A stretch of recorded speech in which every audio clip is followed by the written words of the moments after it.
I was Okay. born on this street. I was born in this neighborhood called Greenwood, where Black Wall Street is. Oh, wow, goodness. Did you I know was about born that there. growing up? The Of course, I story? mean, my great grandfather, my great great grandmother, they all ran from that night. They all got to Kansas City. Wow.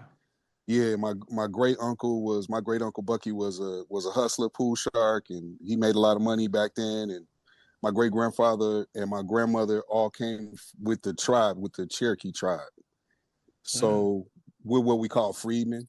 Hmm. So my grandmother lived on Greenwood, and I grew up on Greenwood, and then they moved us out north after that.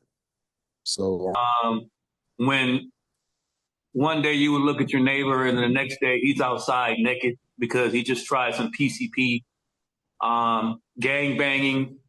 And I lived in the area where it was two rival gang bangers, the Rolling 60s and the A-Trades, which are rivalries still.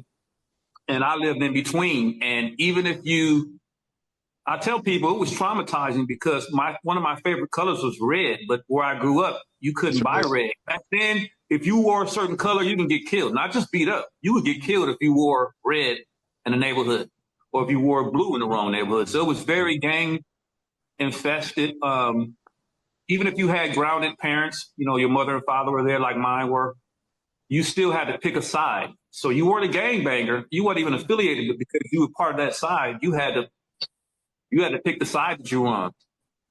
Wow. And that's how I was growing up in LA.